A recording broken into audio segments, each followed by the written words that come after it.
Yo, what's up, guys? Joker bringing you another video for the 3.22 Trial of the Ancestors League. I'm going to be going over the patch notes real quickly of a couple things that I found interesting.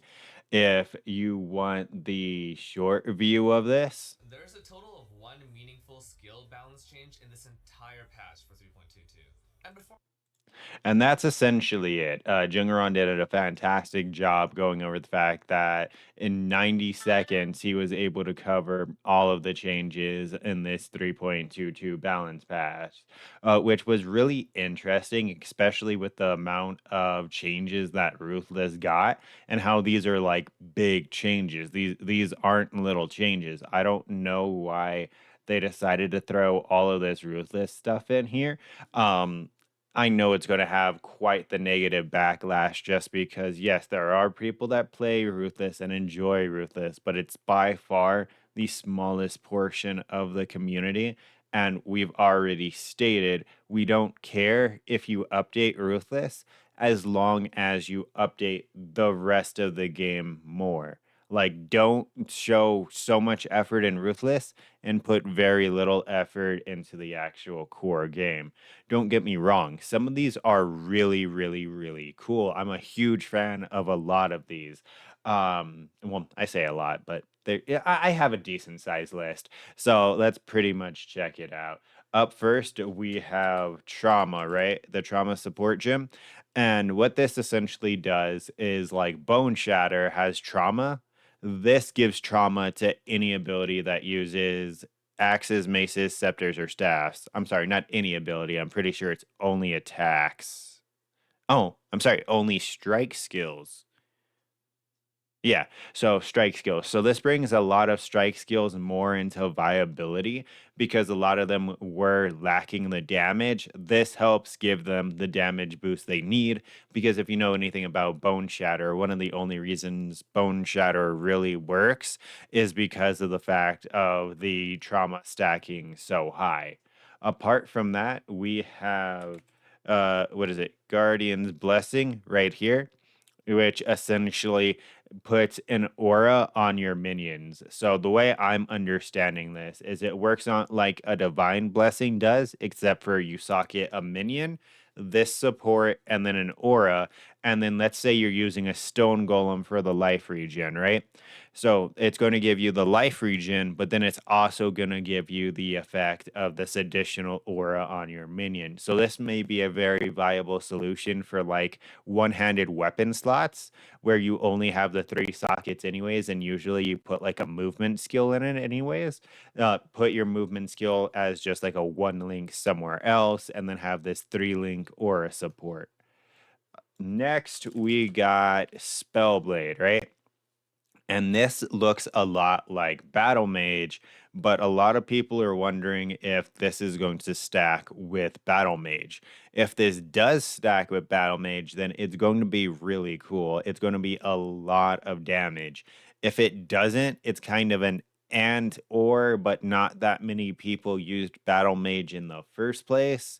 So it'll be kind of a dead support gem. Next up, we're moving to the atlas itself.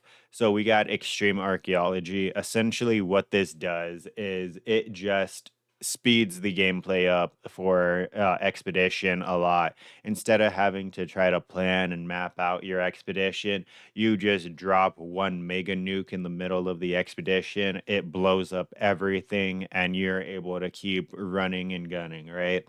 So a lot better. The worst part of expedition was having to stop mapping to sit there and read each one of the nodes and then path out a strategy, take like 5 minutes to go ahead and do that. And that's just not cool.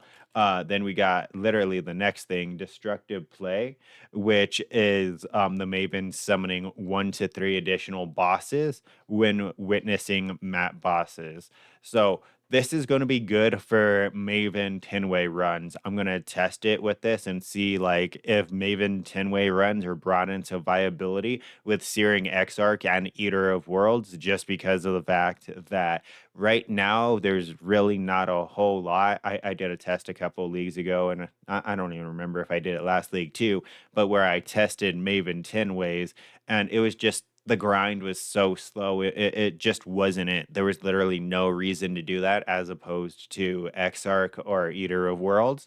This may bring it more into viability because if these additional bosses can drop the awakened gems, because that's a Maven Witness thing, then this has a lot of potential. My original idea was using the sextant that had the bosses drop like conqueror maps and stuff like that. Further down the patch notes, they said that they got rid of that essentially. That sextant is no longer when a map boss does it, it's when you finish the map. So they kind of nerfed the crap out of that.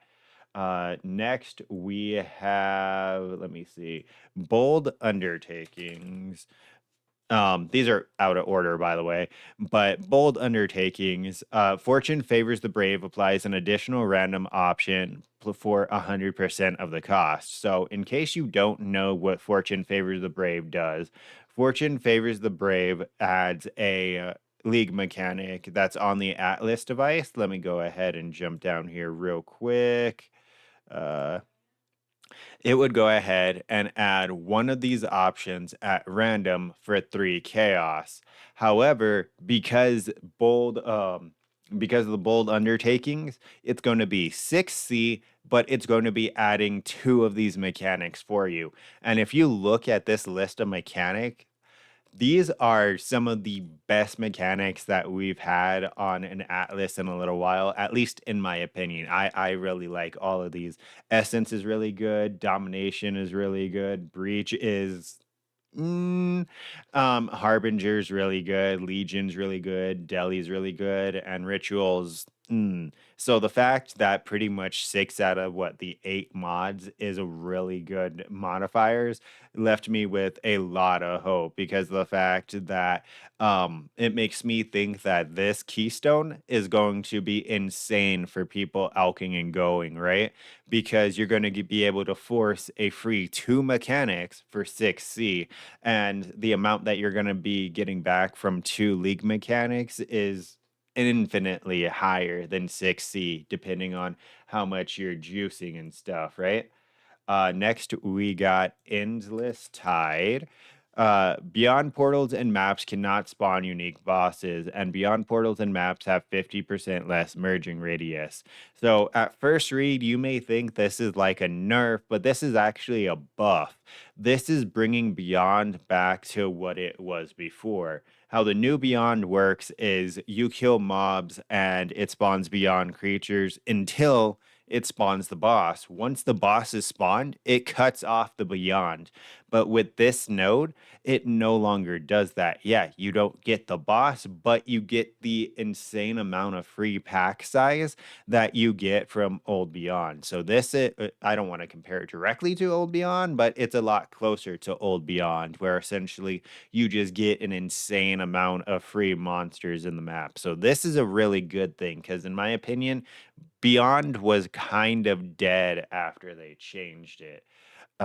Then we have what is this? Meticulous Appraiser. Modifiers to quantity of items found in your maps instead apply to rarity of items found at 300% their value.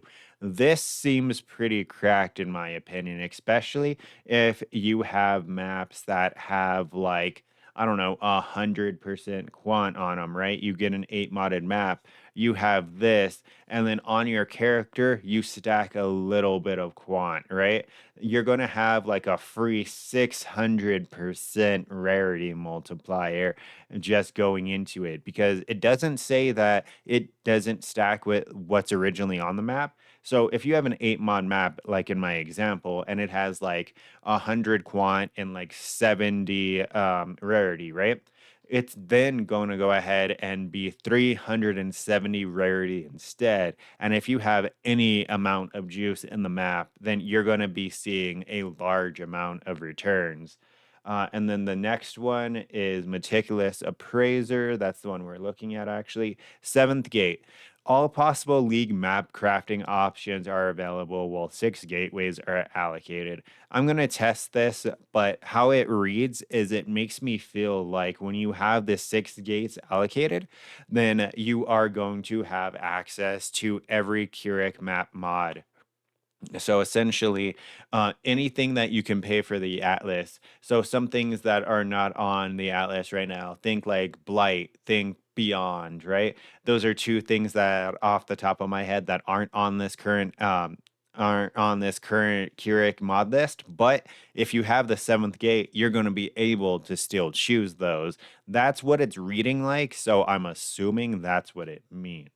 Apart from that, we have overload circuits. League map crafting options also choose three random notable passives associated to the thing that you're choosing, right? So let's say you don't have a lot of points or your tree is already extremely spread out and you want to farm essence additionally. This is an example I'm stealing from Pox because it's a good example. So there's only about four notable things for essence on the Atlas, right? So once you select this, if you put Atlas on the map, if you put Essence on your map device, that means that you're going to be benefiting from all four of the major keystones for Essence. And this is going to work for any league mechanic. If you pair this with something like the seventh gate, where you're going to be able to put anything on your Atlas, then you're going to be able to choose not only any league mechanic, you're going to be pumping it with three additional keystones for that league mechanic. So it gives you a lot more natural juice to your Atlas without you having to actually path over there. So that's really cool. On top of the fact that if you have the seventh gate, you're already going to be able to jump around the map, the Atlas, as much as you want anyways, because you're going to have the six gateways. So really, really cool there. And then we just went over overloaded circuits. And was that it? I think that's all, actually.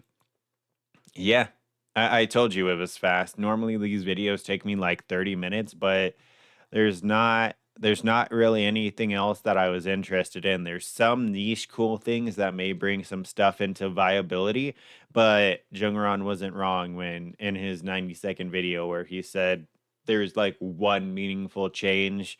There's a bunch of ruthless stuff for literally no reason. Well, I mean there is a reason, but they shouldn't have done it like this. If they were going to do this, they should have at least matched it with the same amount of core game changes that they have for Ruthless. I mean, look at this. They literally reworked every ascendancy plus a shit ton of skills. Like, no, I'm sorry. That's not how you balance your main game and then a side project that Chris has said multiple times.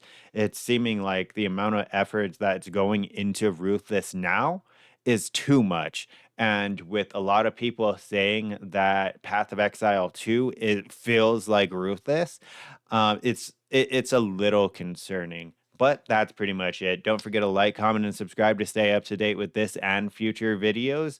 And until next time, take care.